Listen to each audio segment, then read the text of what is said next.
Yana Kembaren, alumnus Institut Teknologi 10 November Surabaya ini sukses memberdayakan puluhan pemuda di Kabupaten Karo dalam mengolah wortel.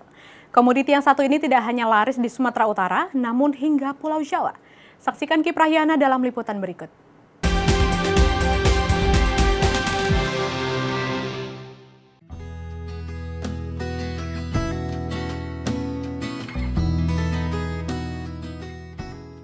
Gemah Ripah Loh Jinawi, yang berarti tentram, makmur, dan subur tanahnya. Begitulah ungkapan yang menggambarkan betapa kayanya alam di negeri ini. Sebagai negara agraris, luas secara keseluruhan lahan pertanian Indonesia mencapai 70 juta hektar. Menurut Badan Pusat Statistik atau BPS hingga 2021, sektor pertanian mengalami pertumbuhan sekitar 1,84%, dengan kontribusi terhadap perekonomian nasional mencapai 13,28%. Namun sayangnya angka ini tak berbanding lurus dengan jumlah regenerasi petani di negeri ini.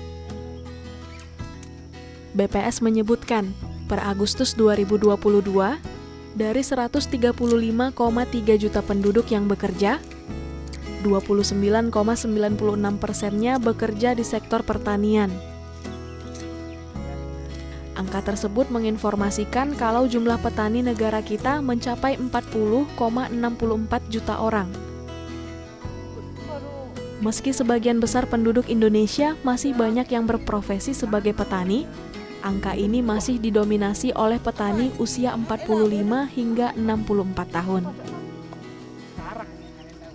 Sedangkan untuk petani milenial, berdasarkan data dari Badan Pusat Statistik tahun 2022, persentase pemuda usia 16 hingga 30 tahun yang bekerja di sektor pertanian terus menurun. Kini hanya ada 3,95 juta petani muda yang termasuk generasi milenial, atau 21,9% dari total petani di Indonesia.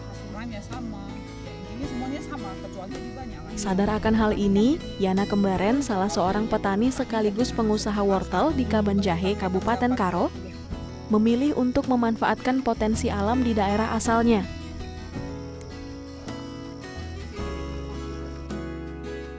Yana, sapaan akrabnya, merupakan alumnus Institut Teknologi 10 November Surabaya. Perempuan usia 29 tahun ini mendirikan Naga Bonar, sebuah tempat pengolahan wortel dan jeruk tahun 2022. Ia juga mampu memberdayakan puluhan pemuda di daerah asalnya untuk mengolah wortel. Kenapa tertarik sebenarnya lebih karena keadaan ya. Jadi karena saya juga backgroundnya dari keluarga petani, ayah dan ibu saya petani. Jadi menurut saya nggak ada salahnya setelah pengalaman jauh keluar kemana-mana, traveling kemana-mana, kerja di luar juga. Tapi menurut saya masih banyak begitu potensi pertanian di Tanah Karo ini, khususnya dari dekat kampung saya gitu yang masih bisa dikembangkan gitu. Dan sekarang saya terjunnya di wortel karena produksi wortel khusus di Kabanjahe, Brastagi aja Tanah Karo itu sangat banyak gitu, dan saya salah satu pelaku wortel sekarang di Tanah Karo gitu.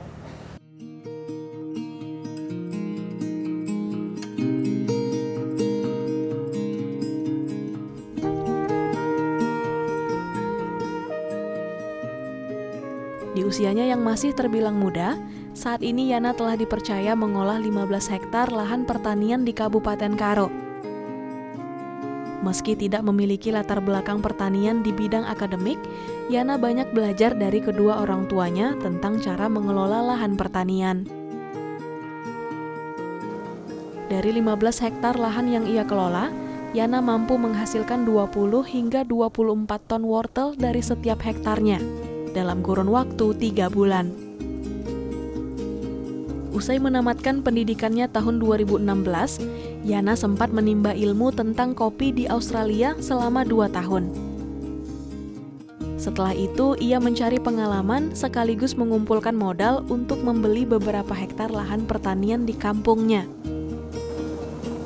Bermodalkan pengalaman tersebut, Yana akhirnya memberanikan diri bertani dan berwirausaha di sektor pertanian. ini ia telah mampu mendorong produksi wortel yang dia jual hingga Pulau Bali. Semangat dan kegigihan Yana mengolah wortel menarik perhatian Metesa Karo-Karo, Kepala Dinas Pertanian Kabupaten Karo. Menurutnya, Yana layak dijadikan contoh yang baik bagi anak muda yang hingga sekarang masih enggan menjadi petani. Meski belum terlalu lama berkecimpung di dunia pertanian, namun Yana mampu menunjukkan progres yang sangat baik untuk pendistribusian dan ekspor wortel dari Tanah Karo. Ini Mbak Yana, ini kan baru kembaran, ini perempuan yang dulunya memang dia pernah di luar negeri. Dia sangat gigih sekali sebenarnya. Dia sebenarnya dulu ini petani juga ini. Sampai sekarang juga merupakan petani. Dan kemudian dia berusaha untuk mengembangkan ataupun mengekspor tanaman wortel ini. Karena dia bagaimana untuk bisa menampung wortel yang ada di Kabupaten Karo ini. Karena kita di Kabupaten Karo ini kan produksi kita cukup tinggi. Sekitar 142.000 ton per tahun.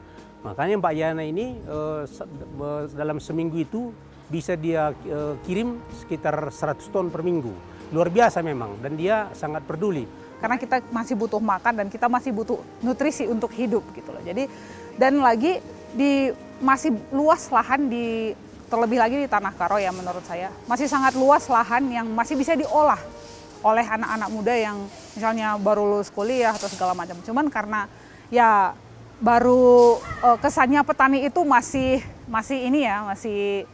kelas 3 atau menengah ke bawah lah. Tapi menurut saya kalau dilihat dari revenue yang didapat dari wortel aja nih, satu petani, 1 hektar di posisi harga sekarang ya dia bisa menghasilkan ratusan juta per hektarnya gitu dengan perawatan dan mekanisme yang tepat tentu saja gitu.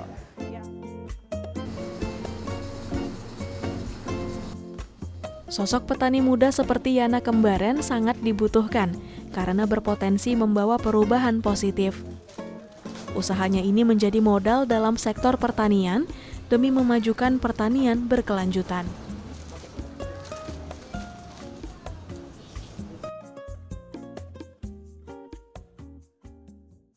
Sekian program Bingkai Sumatera, jaga diri Anda dimanapun Anda berada.